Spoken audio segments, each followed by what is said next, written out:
Okay. Yeah, there's handouts going around. Hopefully everybody will get them. My name is Susan Neymark, and I'm going to be with you for the next hour or two if you want to stay for the whole two to do the session on recruiting members and volunteers. I was recruited to come here from Boston, so I'm not local.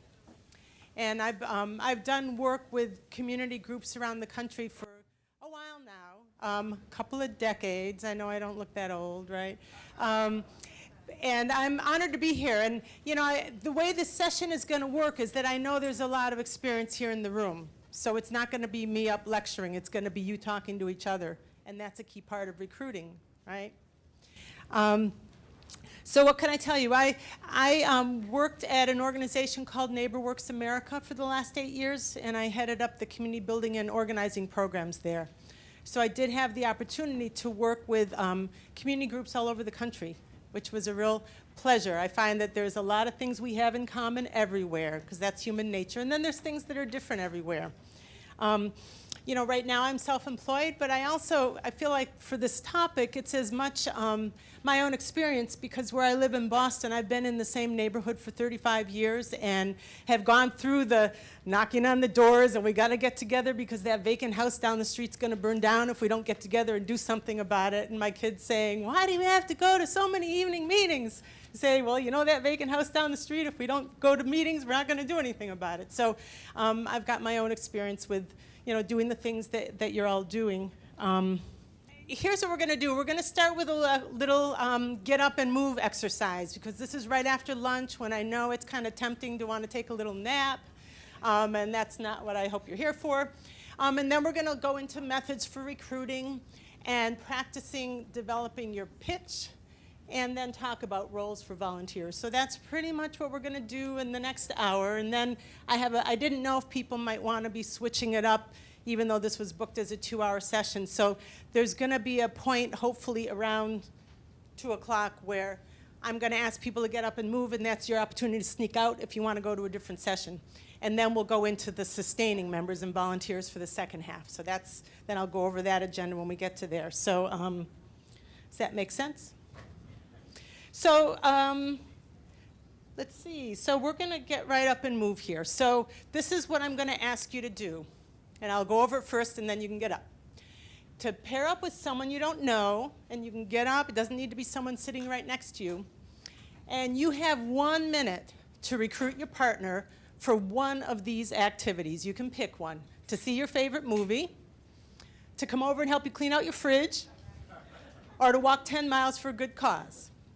Real simple. You're going to have 1 minute, and then I'm going to say, okay, enough, switch. So, go. Get up and partner with someone you don't know.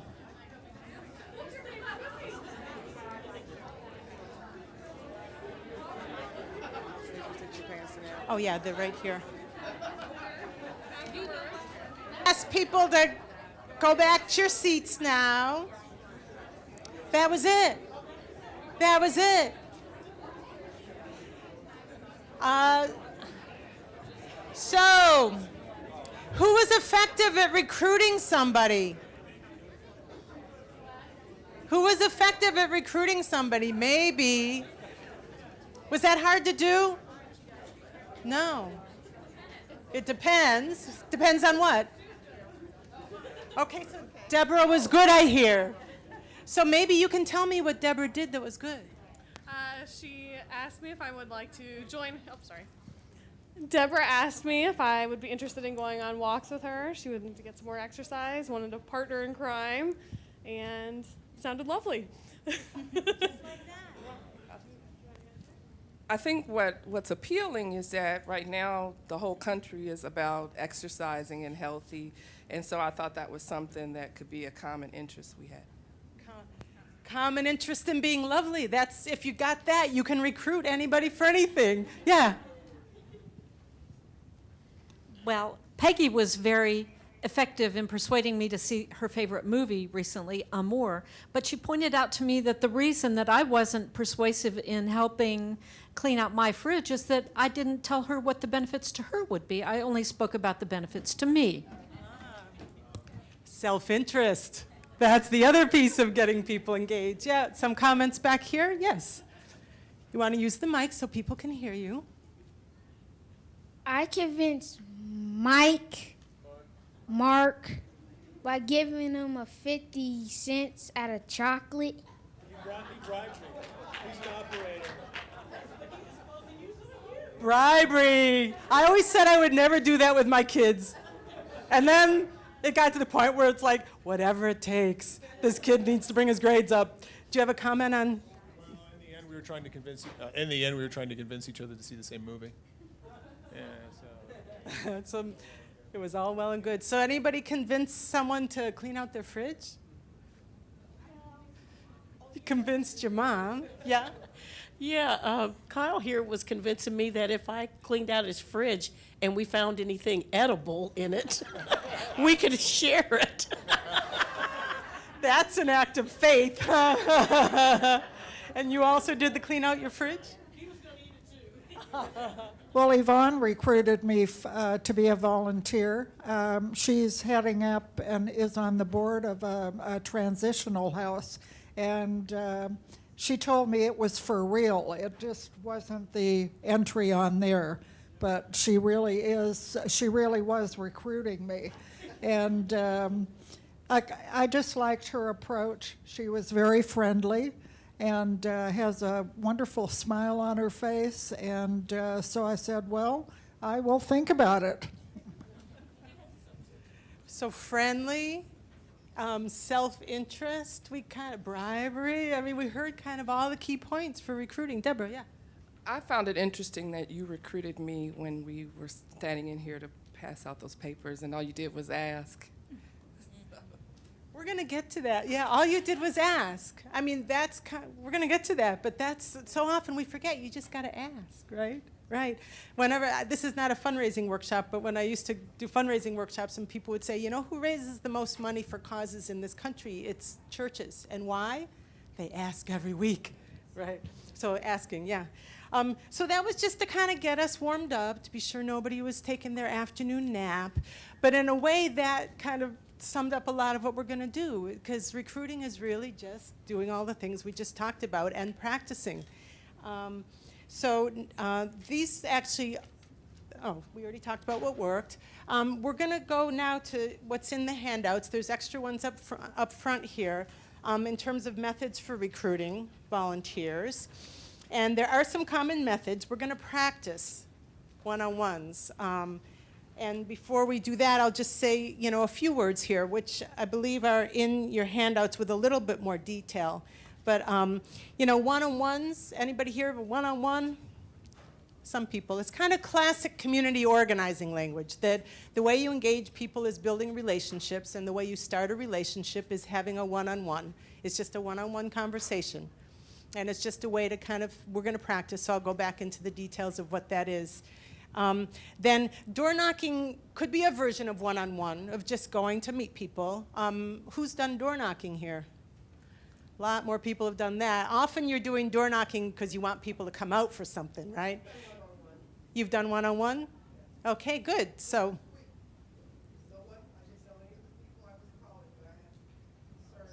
Yeah.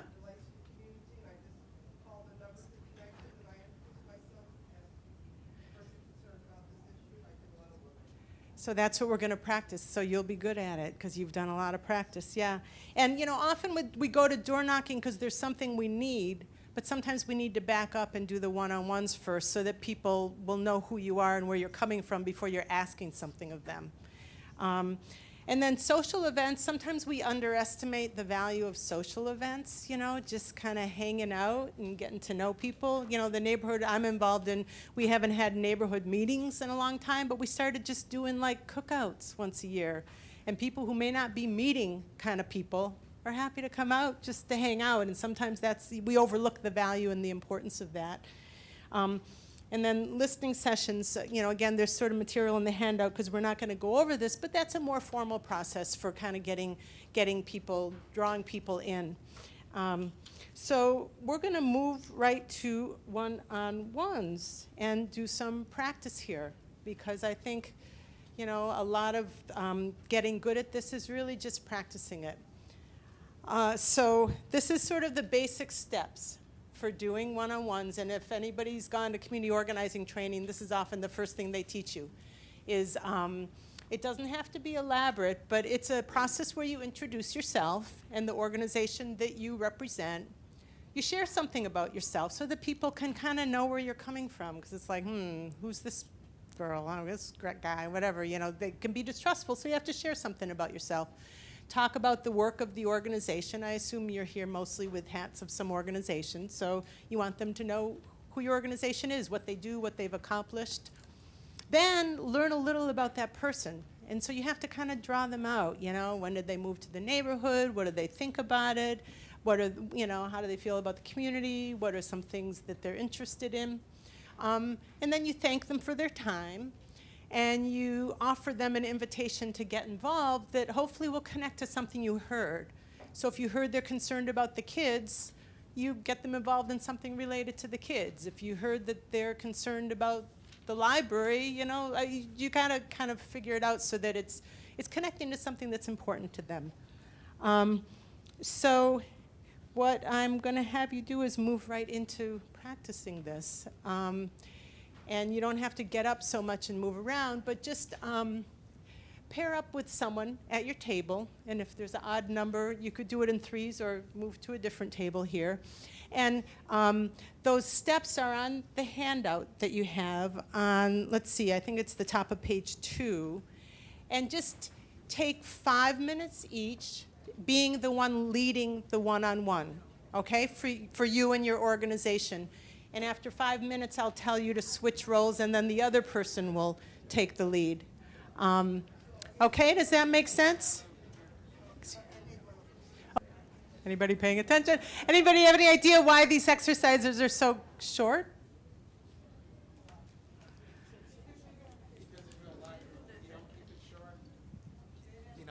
Because in real life, you'd better keep it short in order to, you know, hold people's attention. And we may not be aware of it, but we make a judgment about people in about like 1 minute, right? And either we shut them down or we listen. And so learning how to do a pitch in a way that grabs people and draws them in right away is the first step to recruiting. We also have only 1 hour for this workshop, so but that's really so true. So how did that feel? Was that hard for anybody to do, or? We did have a question. Is the context of the one-on-one like the other one, door knocking? That's how the conversation happens. What's the context of the one-on-one? How does this happen? Like, oh, I just sat down in a coffee shop. I happen to have a brochure here. Oh, that's a good question, and I may have gone through that too quickly. It might be door knocking. I know when I was on the school board in Boston, and when I had come out of an organizing background, when I first got on, all the organizers wanted to meet with me one-on-one, because that was their job as organizers. And so sometimes you just call someone up and say, I'd like to meet with you, you know, over coffee to get to know you. So you can set up an intentional meeting. You don't necessarily need to call it a one-on-one. That's what organizers call it. But just, you know, can I come over or can we meet? And without necessarily a certain goal, I just want to get to know you. Yeah. Other questions? Yeah. Or comments? It can also be in a social situation. You know, you're at another event and you see someone, and as you chat, you think, gee, that sounds like they might be interested, and then you start talking to them about it. Yeah, yeah, absolutely, absolutely. And that's what sort of social events being a place to recruit. That, you know, if you're really dedicated, you kind of always have that hat on, and oh, she might be good for something I'm working on. Let's spend a few minutes talking. So absolutely, could be, yeah. Any other questions, comments? Yeah. What I found when we did it is she is very engaged and very passionate. And don't be afraid to let your passion show, because I'm thinking, what do I know about eco gardening and permaculture? I live in the city. I don't do this stuff. And she was so engaging that I'm already trying to help her find funders. So she's good. But be passionate. That's great. Thanks. Who was at the morning workshop on getting youth involved? Anybody here? Because there were some of the same lessons of, you know, be passionate and appeals to people. Yeah, I was just going to echo her comments that while she was not even close to getting me over to her kitchen for the fridge, when she was talking about organizations that she is actually a part of and interested in, I was much more willing to listen. Good. Any other comments or questions about that? Okay, so we can move right along. I mean, that one-on-one is kind of the basis for any kind of recruitment, because people come out based on relationships, based on you knowing them and them knowing you. So if you were comfortable with that, or if you weren't, you just practice, you know? I mean, basically, I'm a shy person, which might be hard for you to see, but you know, you practice like anything, and you get better at doing this kind of stuff. That's right. You want to say something specific to that?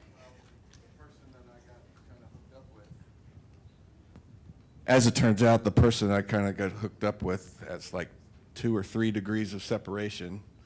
She's friends with my sister-in-law from Clifton.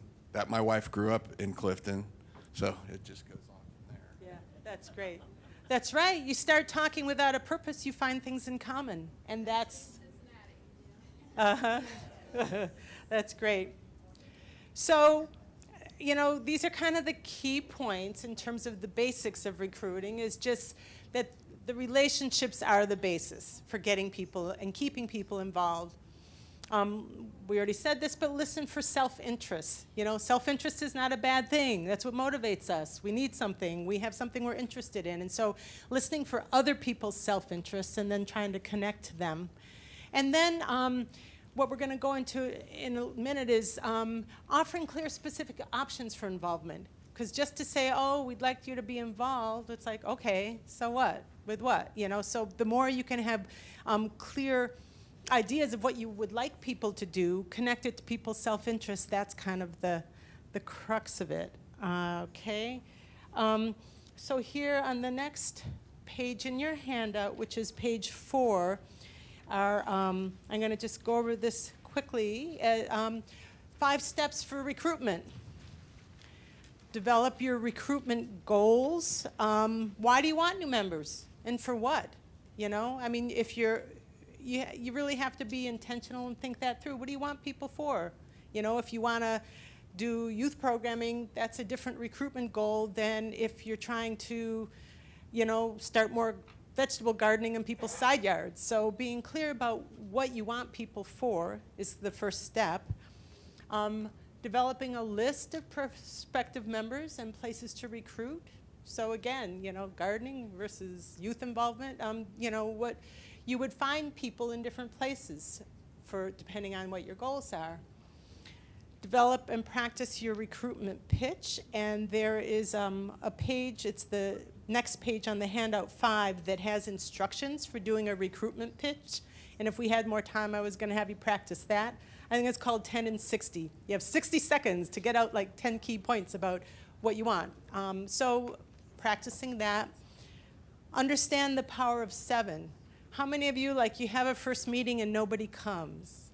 And it's like, oh, shoot, you know, this is not working. But even in advertising, they say it takes 7 exposures before things sink in and people want to act on them.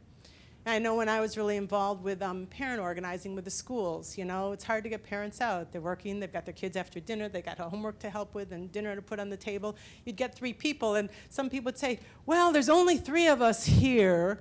Well, so you work with the 3 that are there, but then you just keep at it, and it slowly builds, and there's nothing wrong with that, you know, but it takes persistence, and again and again and again, the power of 7. You know, 7 times people need to hear a message before they might act on it, before it sinks in.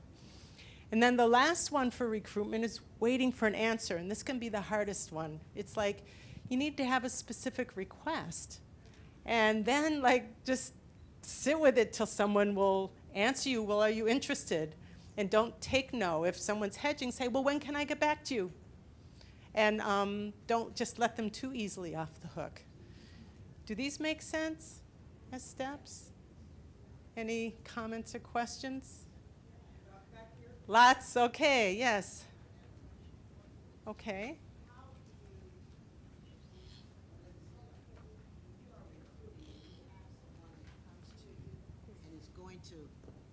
You have someone that comes to you and decided to come into your council, and then they want to commit themselves to doing something, and then after a while the commitment seems to leave them, or they're not interested anymore, or they come to the meeting unprepared. What can you do to bridge this gap after we have talked to this person of their interests and see if this is what you would like to do? So how do you bridge this gap when they're not doing? When they're not following through? Not following through. Anybody have any ideas? I've got some, but I know there's some experience in the room here. I mean, I would think maybe when someone's brand new coming in, to kind of have some clear-cut roles that they can fulfill, and they're not brand new. Okay, so they've done things in the past and built up that trust from you. Okay, well, I don't have anything to say about that. Okay, maybe Rose does.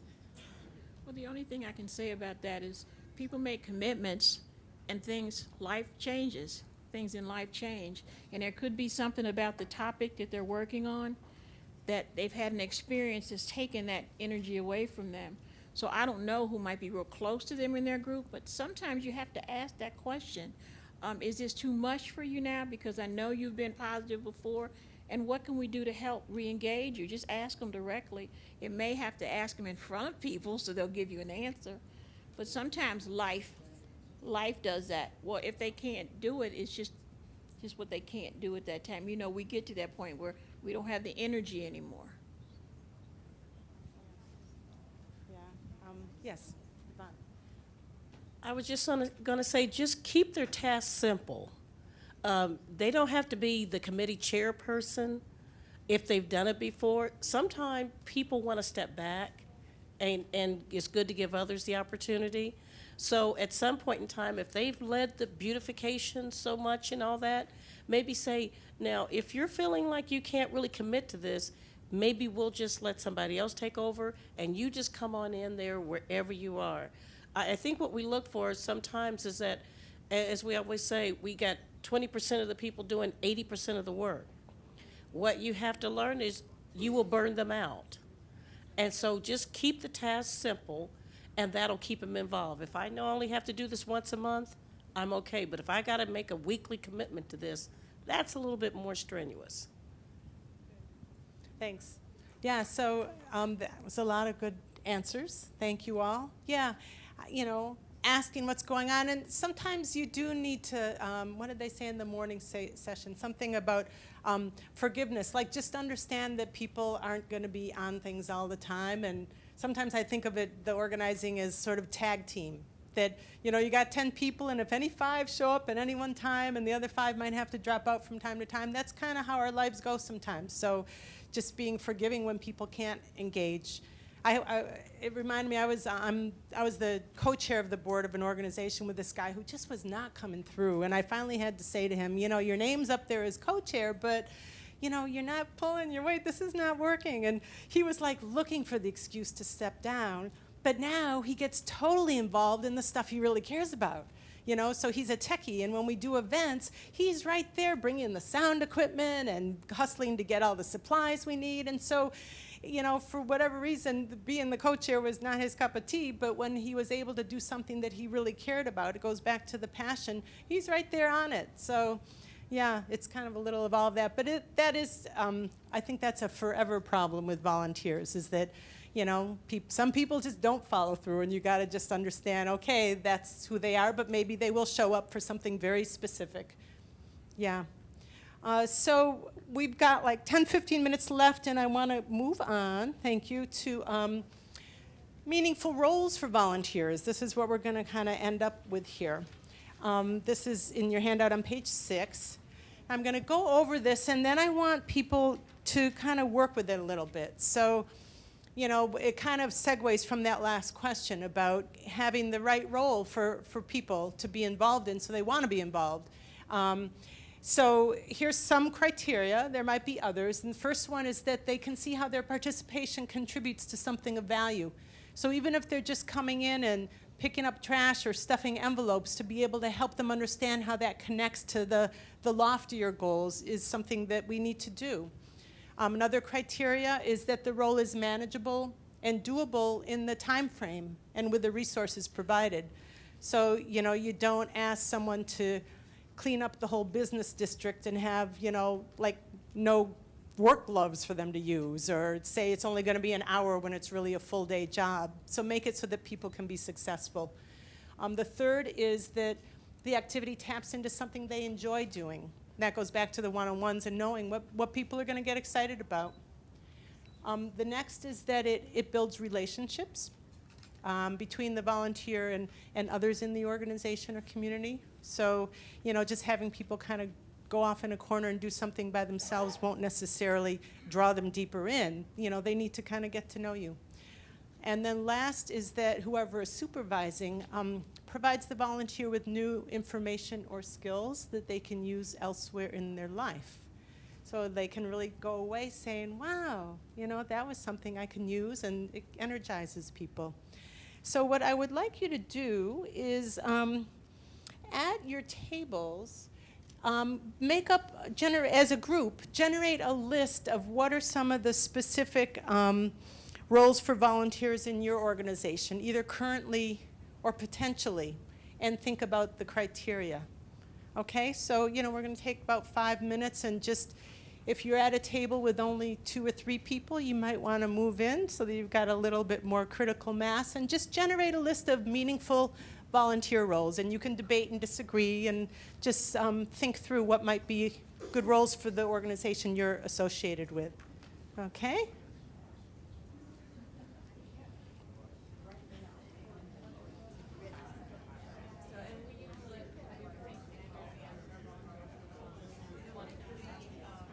Okay, I hate to cut people off, but it's getting close to 2 o'clock. What do people come up with? What kind of roles? Anybody come up with something new from this conversation, or hear something from someone else that they hadn't thought of? Yes. I don't know about new and different, but we just talked about being sure to meet people where they are. So if you have a trash pickup, but somebody wants to be there and wants to help out but can't go out and walk and pick up trash, that there's some sort of position back at the location so that there's some way that they can help as well. And talked about just calling people and saying, like, can you make 24 cookies for this event, and having a very specific task that they can easily do from home, and that way they're getting involved even if they can't get out. Great. Yes, over here. Something we were just talking about at our table is you may have a lot of members, but you might not be able to recruit specific skills when you want to. So I was just going to suggest when members join the League of Women Voters, where I'm very active, we have them fill out an interest sheet, and then it gets classified, and then when people need help in areas, they know who they can call. Yeah, that's great. And I actually, I wrote up here, I'll put it on up here later, a few websites that have tons of things like that, like volunteer interest forms and tracking hours forms and things like that. Yeah. Any other ideas that came up? Yes. Patricia. To build upon this, you have to differentiate between skills and interest. I mean, I was a teacher, and everybody thought I would want to do tutoring and things like that. Well, I'm sorry, but teaching was work, and I didn't want to do work on my off time. I wanted to do something different. So some people may want to do more of what they are doing, but I didn't want to. So you have to check what the person really wants. Don't assume that because they are teachers, they're going to want to tutor after school. Okay. That's a good point. Goes back to the one-on-ones to figure out what people really want to do. So I have a little quiz here because I know people like quizzes. We're going to end with. So I have a few different things that are volunteer roles, and I want you to tell me if you think they are appropriate or not, a good match. So the first one is asking a neighborhood college student to research a current issue. Who thinks that would be a good match? Yes. Yes. Obviously not for everybody, but if someone's in college, they want to learn more, so let's let them learn in your own community.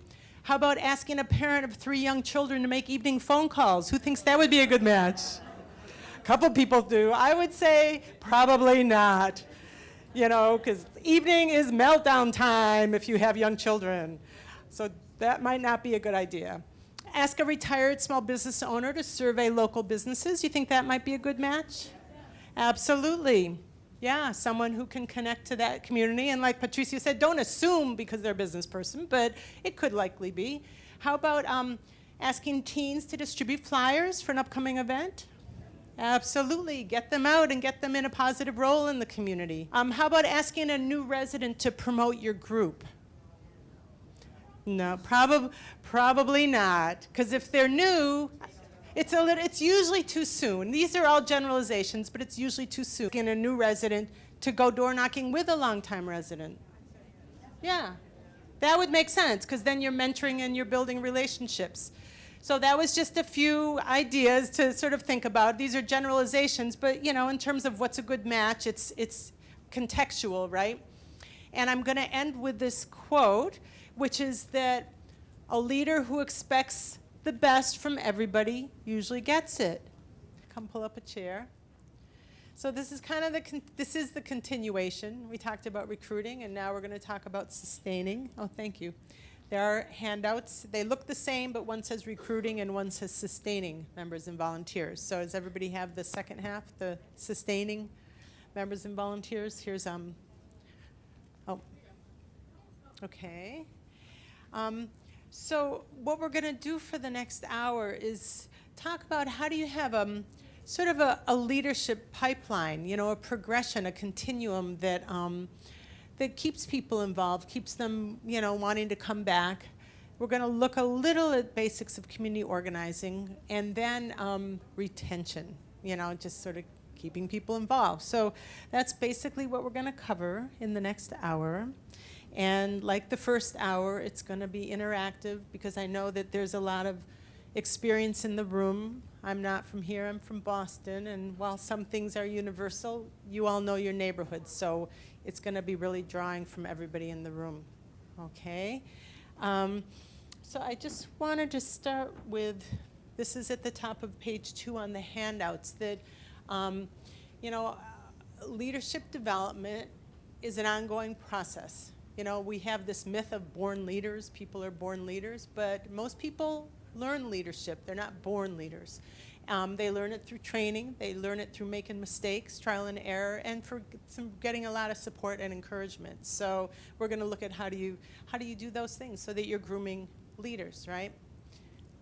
Let's see. So this is what I want to spend some time on, which is thinking about it as a continuum, so that you're keeping people involved in a way that helps them grow as people and stay engaged and challenged. And so it's kind of, it's not necessarily always in exact order, but it's basically thinking intentionally about how do you introduce new people to your organization? You know, what are the points of entry? How do you orient new people? You know, how many of us have gone to meetings where it's the first time you're going to some organization and you don't have a clue what's going on and no one like tells you, you know? So how do you have ways to orient new people so they know about the history, they know about the people, they know what you're doing? The next sort of step in the progression is providing skill building opportunities. And it might mean coming to trainings like this, but it might also be mentoring. You know, we talked in the last hour about what are people's interests and, you know, who else has those interests and maybe who can they learn from, who can they teach, so that there's skill building that makes people feel like they're growing by being a volunteer. And then opportunities to practice the new skills, you know, so you come to a training like this, but then you just go back and do things the way you've always done them. So having intentional opportunities for people to apply new skills and practice them. Then, you know, sometimes the hardest thing for people who've been in leadership roles is putting other people in charge. You know, it's letting go, right? So sometimes people will come and then they feel like, well, I don't really have any voice here. It's the same old people making all the decisions. So if you're a leader in an organization, how do you let go of control and put people in charge? You know, in increasing levels of responsibility, so you don't just throw them in to take on something that's way beyond them, but, you know, do it in a progressive way so that you're kind of luring them in, but you're giving them the practice. You're giving them the practice to take over your role if you're a community council officer, or, you know, to move into more decision-making kind of roles. So does that make sense as sort of a framework? And so what I was there's two ways we could do this. We have a small group now, so I don't feel like I have to be quite so like just move you along. But one is to work in groups according to the type of organization that you're with, to kind of look at what are some specific things that ways you can do these things. So I hope that was useful.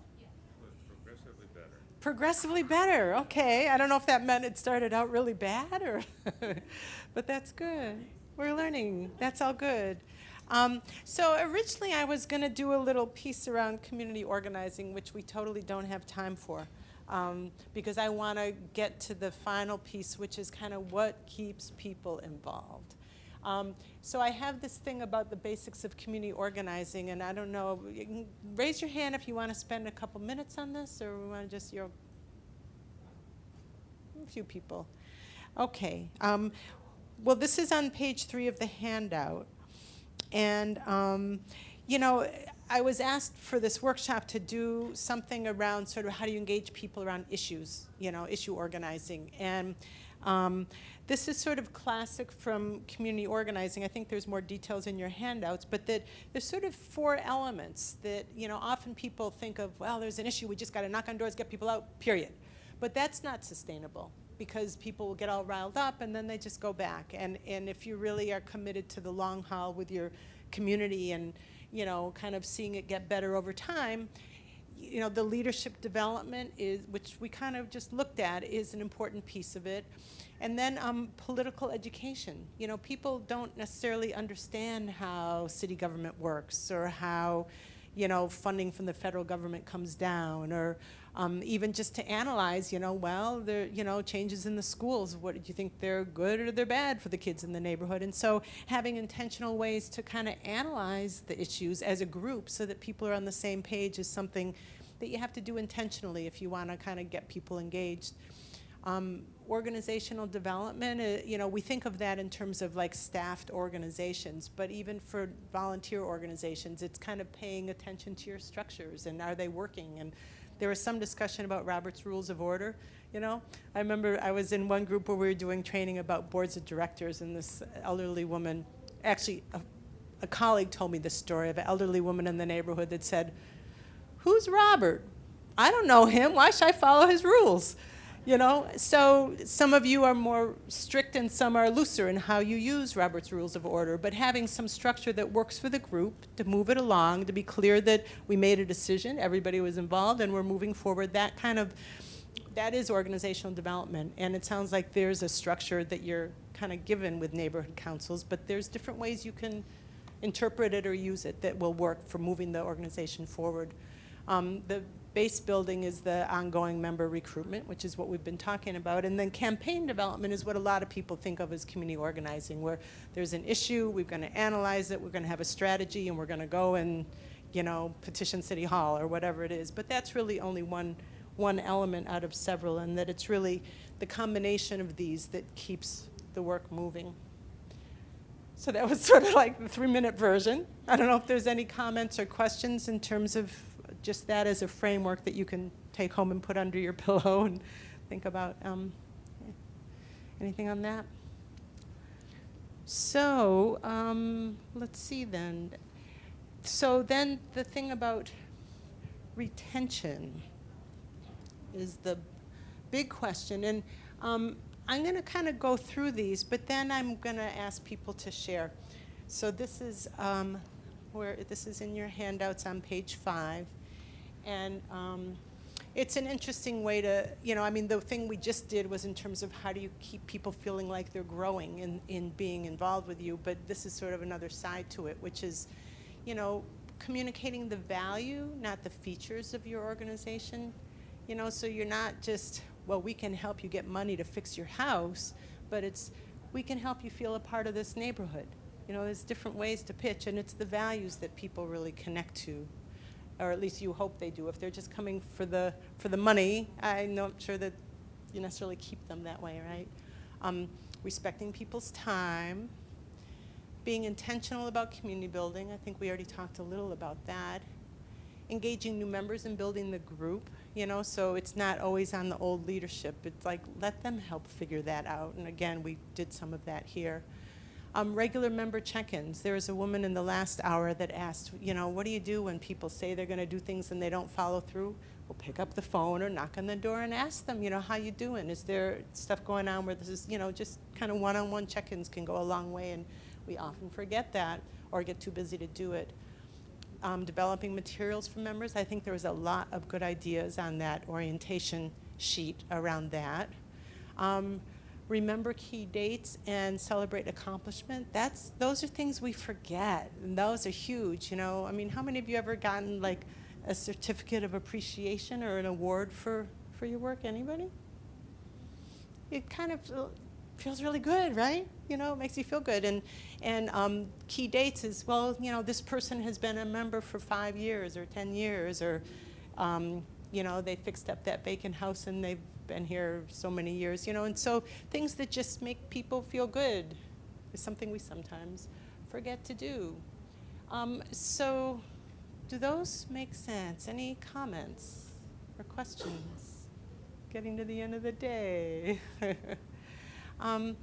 So what I was thinking is to kind of end, and I'm debating because we're not a huge group here, whether to have everybody share, because it's not a big group, and we've got about 10 minutes of what made you stay involved? You're all here because you're involved.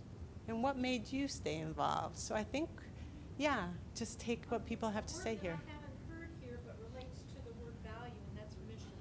Uh-huh. You want to say? The mission of the League of Women Voters. Mm-hmm. Such a high-minded mission. So believing in the mission. Right. Making democracy work. Uh-huh. What's our alternative? That's good. So other people, what makes you stay involved? Yeah. I would say community. And what I mean by community is that if there's just a small group of us at the area council meeting, we are still representing the whole community. So it's in regards to doing things to better our community, and because we took ownership in our community because we chose to live there. Mm-hmm. And because we choose to live there, then we choose to make it better for the community, not just for ourselves. It can't be all about me or Katrina. It's all about the community. And that's what keeps you going. Absolutely. Mm-hmm. Other people, what keeps you involved? Yes.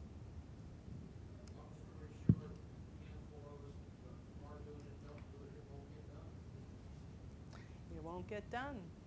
Okay. Others, what keeps you involved?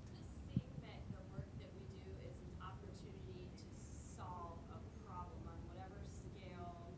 You know, I mean, ours is maybe a small scale, but you don't know, you know, what the implications are if you affect a few people in a positive way. You know, to just be really effective on whatever scale you can to solve a problem that really means something to you. Mm-hmm. So solving a problem that really means something to you. Mm-hmm. Samantha? To feel part of something, to feel that you're contributing to a movement building. Mm-hmm. Yeah, yeah. Yeah, we forget that people just want to feel connected, feel part of something. Yes? I think just an overriding sense of responsibility. This is how it's supposed to work. We're supposed to be involved. Now, I put that in my brain and my heart, but it's been there. Even if it's bad, we have to keep going. I sometimes tell this story. When I was little, I still remember, I must have been 8. I have 3 siblings, and I remember my dad one day coming to the kitchen, to the dinner table with a Kleenex that had been laying on the floor. And he said, every single one of you kids has walked past this Kleenex that's been laying on the floor since yesterday. It doesn't matter who dropped it. Whose responsibility is it to pick it up? It's all of yours. So you don't know where you got it, but it was probably something like that, you know. Got you started? Yeah, that's what got me started, I guess. But you know, when you grew up with that sort of sense that, and not all of us were raised that way. I feel blessed that I was, that my parents were active in the community. But it was like it kind of drills in that, you know, we're each only as well off as the rest of us, and we're all in it together, right? It was that Kleenex, yeah, tissue.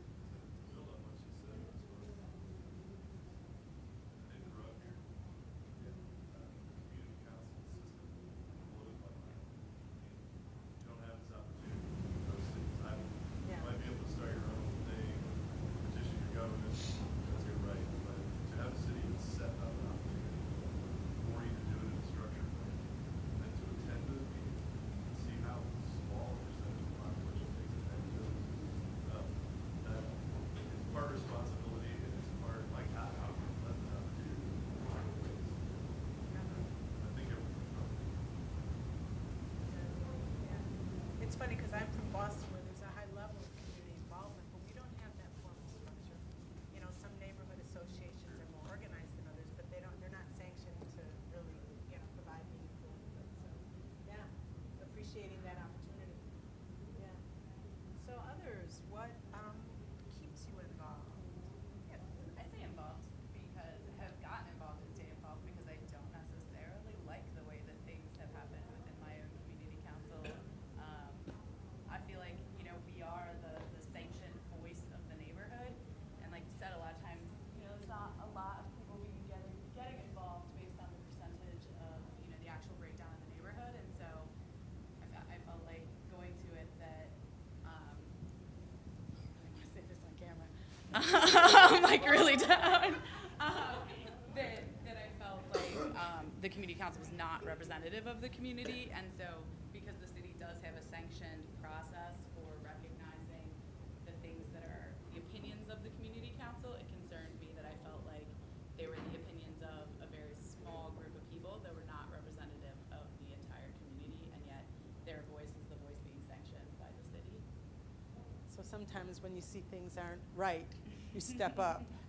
Okay, I didn't realize it was being taped. So who else wants to put your voice on tape? What keeps you involved? We haven't heard from everybody. Yeah, I guess I didn't think that other cities don't have neighborhoods and neighborhood councils, but I guess your experience is some cities don't have that. Toledo. Had neighborhoods like we have here?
In the city of Cincinnati, there's a lot of processes where, CRC or somebody's going to do a project, the roads, DOTE, and it's written in there that they have to go to the community council and get support. And yeah, most cities of people that I've met doing like NeighborWorks trainings and things like that, while they might have community councils, they don't have any actual teeth to them the way that ours do, which makes them really unique, I think.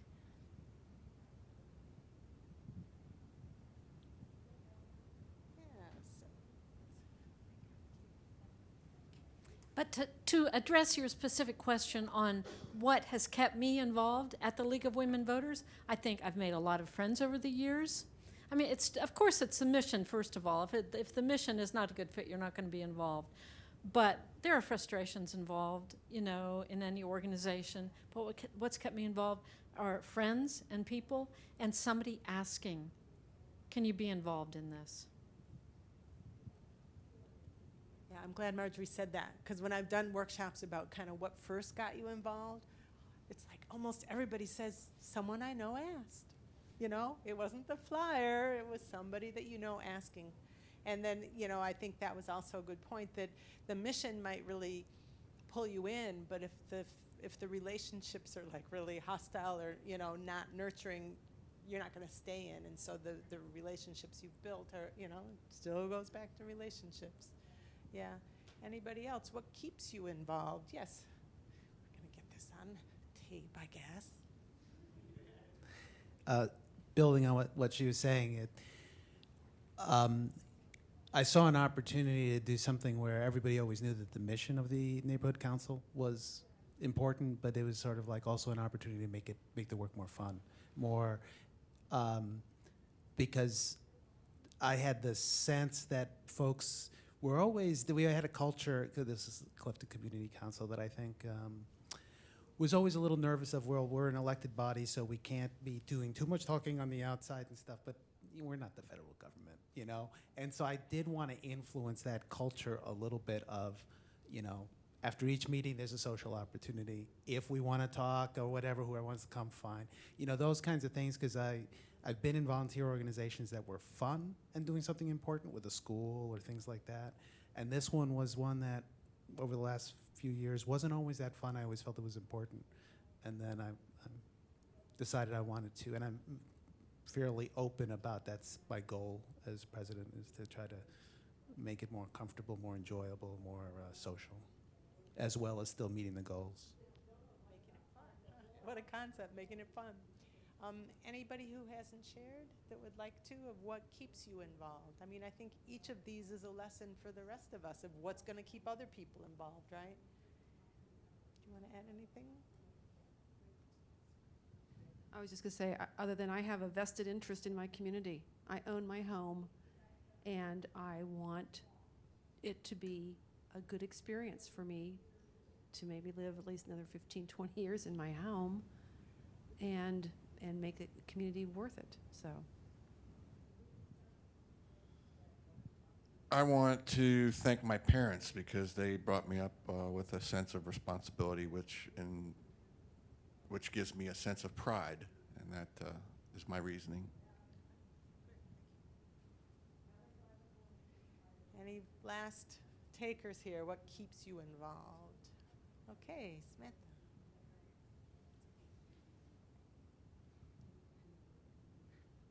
I think the first time that you really see the fruits of your labor, you know, when you succeed at something small and then you scratch the surface of seeing what is possible, it's really hard to walk away after you know that, because then your responsibility gets tugged on. Well, okay, I know that I can do this. I know we can do this. We've seen the success so far, and we can keep going. So at that point, if you walk away, you would feel like you weren't fulfilling your responsibility to your community. Thank you.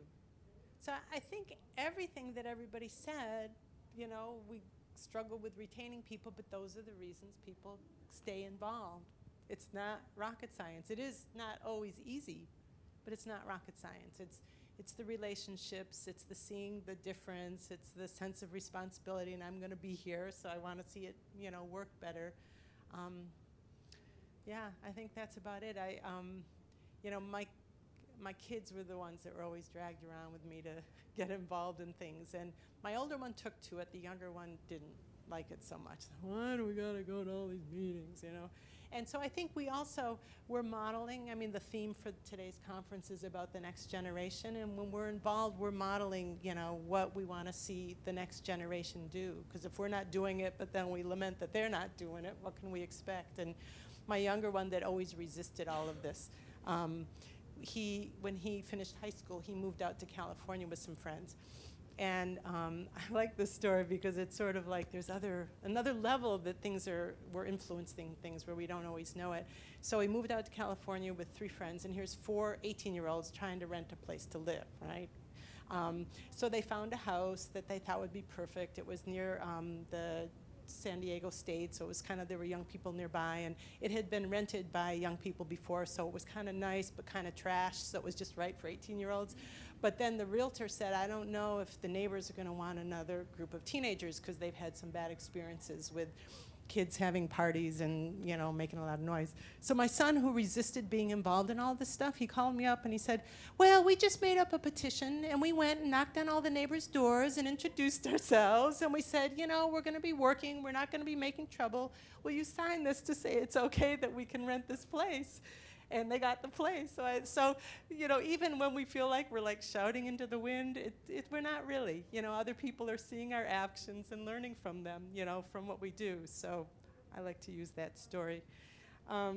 So let's see, where are we going here? I think we're almost at the wind-up time. And I realize I didn't put this in the packet, but there is a ton of resources available online from different places for volunteer and member recruitment and retention and orientation. And these are 3 that just have a lot of stuff available. You know, whether it's how to track volunteer hours, putting together an orientation packet, you know, just sort of how-to stuff. So write those down. I also put them on the flip chart here. And if you are inclined to, you know, get resources online, these are very good ones. You can probably find most everything you need there. And I think I'm going to end with a couple of quotes, and then we can wrap up. It's always hard the end of the day, so I don't want to keep us any longer than we have to. So here's my quotes that I wanted to end with, and those websites I'll put back up after. The first is, a true leader is not the one with the most followers, but one who creates the most leaders. We forget that sometimes, right? And then the second one, peace comes from being able to contribute the best that we have and all that we are toward creating a world that supports everyone. But it is also securing the space for others to contribute the best that they have and all that they are. So, are these in the packet? They may not be. Yes. I'll leave that up, and then the websites are on this flip chart here. And I think it's actually a few minutes early, but I think afternoon's tough for keeping people going. I don't know if anybody has any closing thoughts to share, but I thank you for your time and commitment, and I hope that you found this couple of hours, 1 hour useful. Okay, thanks.